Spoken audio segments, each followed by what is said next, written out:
Hello and welcome to Trish Rock Inspires-Podcast and TV show, where you will be inspired by people truly living on purpose and loving life.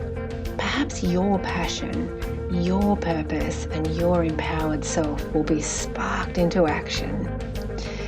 Enjoy this episode and please subscribe wherever you listen to your podcasts.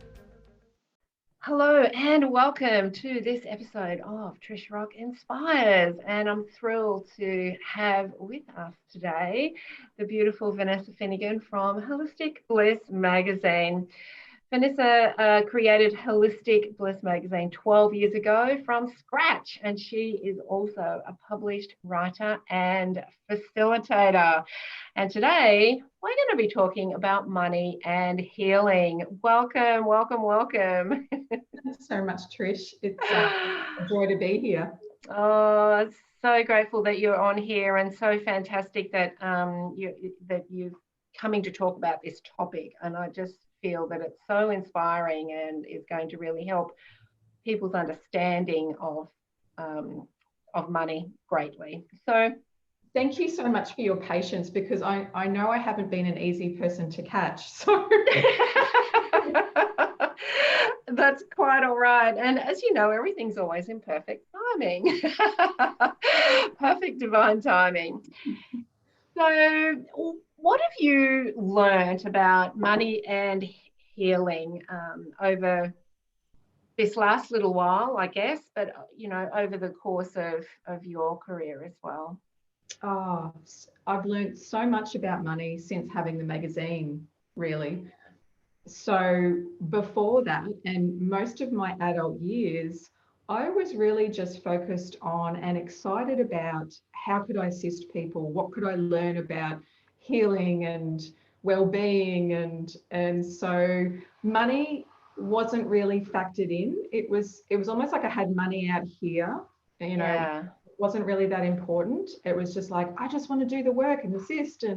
And I just, paid my bills and had enough money to live. And I wasn't really thinking about much more than that. And then I gave everything away in my late 20s, which admittedly I didn't really have that much to give away. But still, yeah.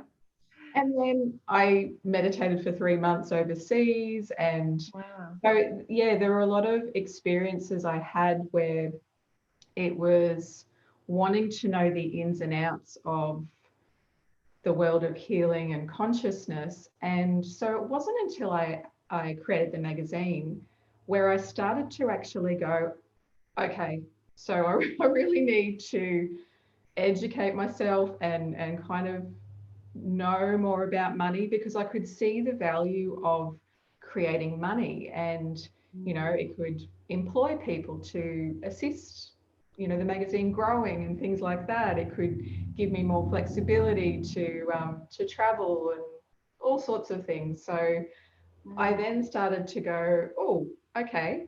At the 2-year mark of the magazine, I started to go, look, this is kind of the make or break point where I've really got to work out, is this financially viable to keep going with it? And because I'd really just funded it myself for the first few years to get it off the ground. And you did everything yourself too in those 2 years. Yeah. So it was at that point, and then I interviewed some people and I started to cast the net out wide and really started to get the energetics of money. So that was really interesting to me. And then it sort of became this fun journey. So, rather than money sort of being out there and not important, and I had some spiritual beliefs connected in with it as well. So it was a journey to sort of let those go and allow there to be more ease with money. Yeah. Do you think that when you let everything go in those earlier years, it was a good practice for you of letting go of the attachment of things? Because I think that is absolutely a big sticking point for people. Yeah, absolutely. I mean, I was meditating full time, and I had nothing, and I was completely happy. And there was a part of my personality that could have kept going long term with that. And there are people that do decide to do that, and that's their choice.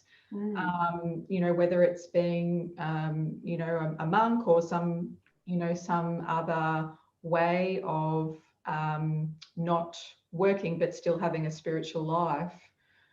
I just kept getting the message when I was meditating that I had more to experience, and if I had continued, I think it would have been really avoiding living my life. So yeah, there's that calling, isn't there? Because sometimes, even now, I think I just want to go off somewhere and be off the grid and just have nothing and just grow my own veggies.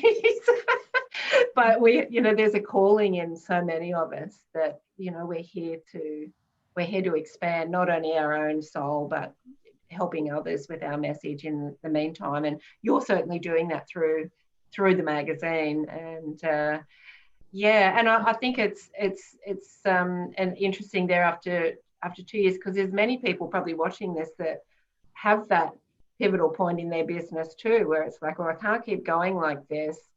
But having blocks around money stops them from expanding or even employing people. Yeah, exactly. Yeah, and I've definitely found that too, working with people over the years with the most beautiful hearts, doing the most beautiful healing work or work with spiritual consciousness, and yet the money side of things doesn't come easily, or it just is not seen as a contribution, and almost like there can be a lot of beliefs around suffering almost, or kind of like dying for your art in many ways. It's and it doesn't have to be that way if it is in fact a suffering and it is something that the person wants to break out of. It is definitely possible too. Yeah, absolutely. And that's a good thing. And we bring a lot of those things in from past lives, don't we? All the martyrdom and the poverty. And I certainly know I worked through all that. The interesting thing is, though, that with my poverty mindset, I didn't understand that I had it for so long because I had a business that had massive cash flow. So I always had money. Yes. I certainly wasn't a good custodian of it. But I didn't think I had to because it kept coming. But moving from that business to something different, that's when I realized that I had that poverty mindset, and that's what I needed to work on next. And so, I mean, we get put in different situations that bring out certain aspects of ourselves that is the next thing to work on.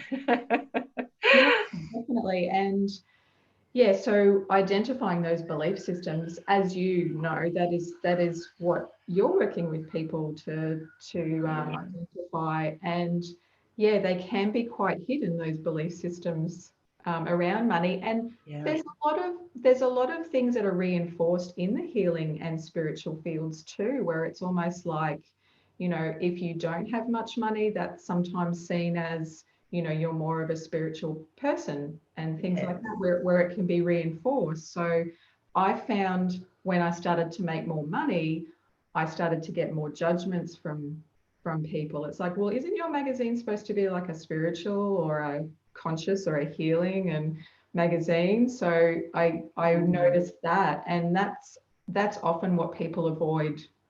That they don't want to experience those judgments, so they don't go any further. Yeah, that's interesting. Is that one of the things that you've learned working with so many spiritual people over the years? Yeah, and I mean, it doesn't. I don't let it stop me, and this is where I learned that lowering our barriers and receiving the good, the bad, the ugly, which is actually a tool that I found from Access Consciousness that's really worked for expanding the business. And being able to receive means that money can flow in all directions. And it's also about receiving judgment, which it's not comfortable. you know, it's a muscle to build, you know, to really lower the barriers and let it go through you, and to not let it stop you. It's interesting, isn't it? Because when we do open up to receive, we do also open up to receive the opposite, like the contrast, as you say, and it doesn't feel very comfortable. But you know, that's that is something I've been going through recently, and you have to kind of think, well, okay, I've opened up to receive this, and this is just a byproduct of that, and that's just going to bring up some stuff for me to deal with, rather than blocking everything and saying, well, I don't want that, so I'm just going to block everything. Yeah, exactly. And then that also blocks the money flowing. It does. And with the energy of money, do you kind of you know, a lot of people get caught up on money having value, and money doesn't have value. It's just a piece of paper. It's the energy that it is, and the value that has been put on it to exchange in another way. So do you find that seeing it as an energy has helped? Yeah, absolutely. And you know, I was really aware of, when I created the magazine, there was a real joy in creating that and watching it grow and having more people come on board to assist. And I just noticed the more enthusiastic and the more joyful I felt, it was like the money also flowed as well. And I think that's a really interesting thing, that that we can actually be in that energy of joy, which could be the energy of money. Absolutely. It is interesting, isn't it? Rather than the, you know, the anticipation or the frustration of not having it, but then expecting it to come. It's a different energy. Yeah, so true. And, you know, there's certainly been times with the magazine, as you can imagine, with deadlines, you know, where we've got spaces to fill, and there's that constriction that you experience. And I wasn't aware of that in the first few years, of how much I was constricting and worrying about. Worrying about the hows, you know, is one of the surefire ways of constricting our energy. It's not always easy to let go, but it's correct. You know, sort of, I would kind of say it as digging deep, but other people would probably describe it differently. But I just found that the more I was prepared to let go of the limiting beliefs and expand and be in that joy, I think there was an ease that came with it. And, you know, disclaimer, I'm not a billionaire, and, you know, I'm not a financial expert, but yeah, it's that experience of a business that is starting to, you know, build a life force of its own. And that's been a real joy to watch and to be a part of. And that's it. And the other thing behind all of that is that when you're offering value in some way to the marketplace, it's going to come back to you in some way. And so, you know, for people to be resentful of other people that are successful money-wise, I guess, it's really coming from something within themselves that is asking the wrong questions.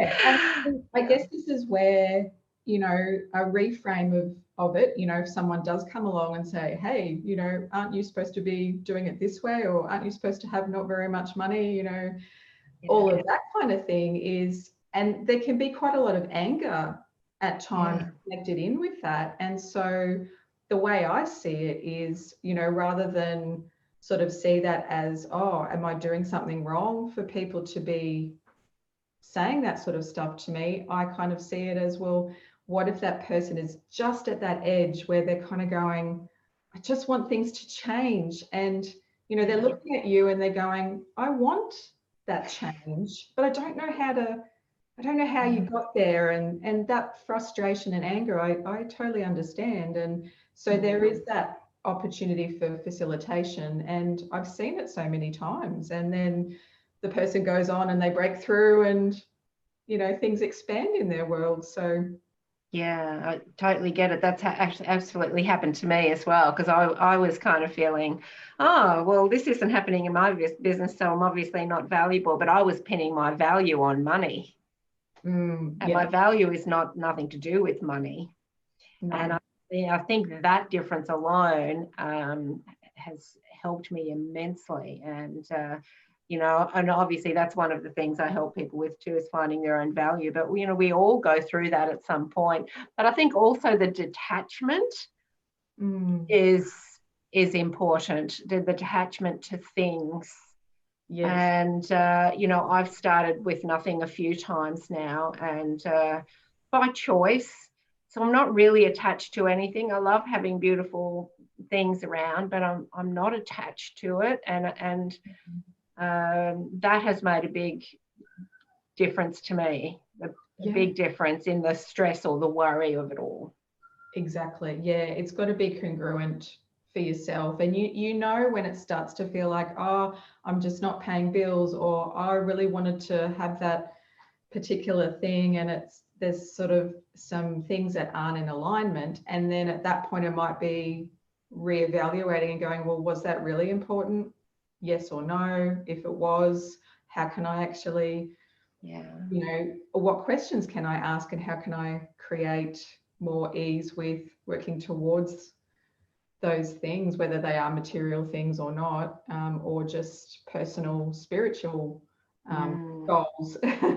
That's it. And I love that question you ask, how can I create more ease doing this? Yeah. Because we all want ease. We all want an easy life. Yeah, we all want that ease, and we need to ask for it.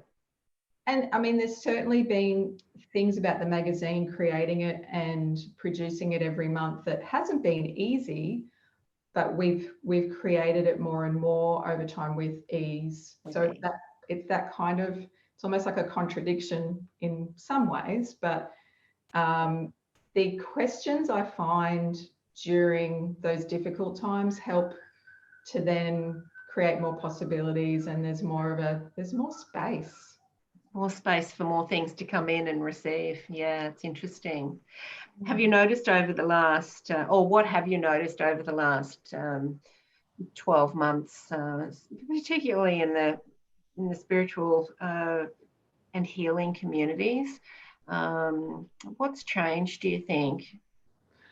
I actually haven't spoken to too many people in the holistic spiritual worlds that are finding things worse in their business. In fact, in many ways, they've been able to assist more people, and whether it's through their health products or their health services or their spiritual work, they can actually be, providing they're well and they're okay. They can provide even more at this time, and it's kind of like the transition for change is where people that haven't experienced any sort of personal development growth work start to look around. Well, what can I do? Who's available? And so, many of the businesses that I've been speaking with have been able to put their hand up and say, yes, I can assist you, and I've got services. So, but I think it's been challenging for everyone in a different way. It's very personal. Yeah, absolutely. And you can see by the amount of people that tune in and see the magazine online now, like globally, that so many people are reaching for new information or new ways to connect with themselves, or healing, or some of those spiritual modalities, because the online reach has just gone. It's phenomenal what's happened in the last little while with the magazine. Definitely. I think, people are still asking for the printed magazine, and at the same time, it's so much easier for people to click on a link, read an article, get that information, contact the person. Yeah. And You're in lots of countries now too with the online magazine. Yeah, so the free Holistic Bliss Magazine app's been downloaded in 49 countries. Wow, very exciting. That's taken a few years, but Yeah. you know, sharing and you know, it's definitely a team effort. All of the sharing that people do, it all contributes, and then there's that little bit of magic where, you know, you open up the statistics and go, wow, we've just been found in these countries. How did that happen? You know? It's amazing. Globally, people are shifting. They really are. And, you know, I think if the beauty that last year brought to everybody was really opening up their hearts and saying, well, is this what I really want? And for some people, is this all there is? I want more. I want more. And it's really opened them up. And I know a lot of people that have come to me in the last 6 to 12 months, they're really, you know what, I'm not in alignment with what makes me feel good. I want to change that. And so I think last year was beautiful on so many levels for so many people to open up their true path. Wasn't always easy, but it's changed. And the variety and the, you know, caliber of people that you have in Holistic Bliss Magazine is incredible. And there's really something in there for everyone on a self-discovery journey. True. And even, you know, in the early stages of the magazine, I was aware of people that would pick up the magazine and see a recipe and perhaps go, oh, I'll try that. That's a bit quirky. That's a bit different. And that would shift something in their world. And then there's the possibilities to read through the rest of the magazine and maybe be interested in other things too. So absolutely. Yeah. So where do you think I'll just put this one out there for you. where do you see the magazine going? Where do you see it because it's expanded so much now? Where what's your vision of it now for moving forward? Yeah, well, as you know, March last year we created the VIC program. Of course, you're a VIC yourself, and so we want to continue that program as well as the columnist, and you're also a valued columnist with us. So those two online programs we want to grow and develop and really find a way to actually, this has been the new thing for me this year, is work with people more closely than I have before. And, you know, everyone has a session as part of the columnist program, for example. So just building in that time, I think, has been something that I personally wanted to do. I really wanted to focus on quality, not so much quantity this year. So and that's. So Vanessa, what's one tip that you could give people listening if they're not experiencing ease with money? What's something they could do, say, or feel to create differently? Yeah, probably if I had to choose one tip, it would be find ways of receiving.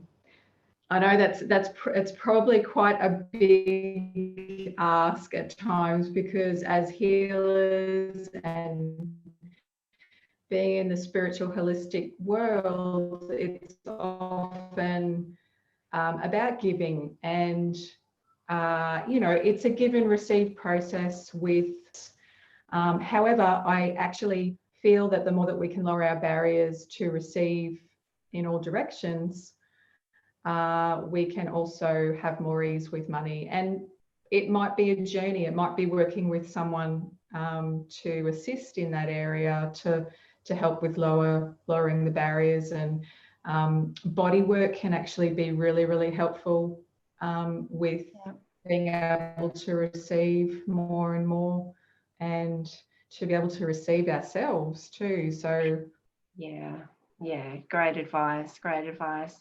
So if somebody would like to either come on board with the magazine or simply find it and start reading it and subscribing, where can they go? So holisticblissmagazine.com is where you will find all of our articles, and we're posting about 30 to 35 articles a month. So there's a nice range of topics and amazing contributors. And yeah, we're just so grateful for you contributing, Trish, and being able to be able to contribute to the collective energy of Holistic Bliss. Fantastic. And I'd highly recommend you go and check that out on holisticbliss.com, holisticblissmagazine.com, sorry, all the links are in the description.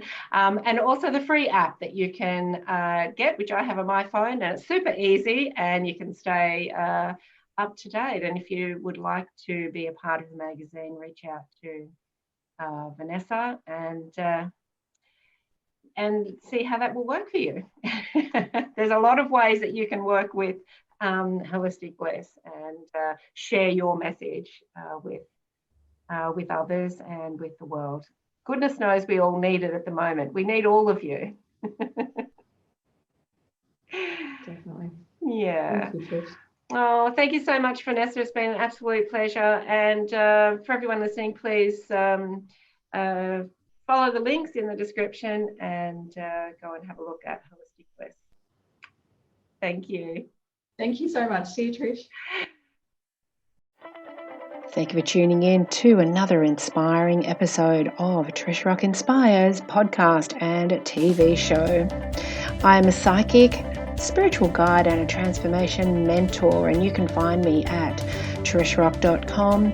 You can find all the episodes of Trish Rock TV over on our Facebook page, and if you'd like to be a guest on the show, please apply for a media kit at trishrock.com. See you next time.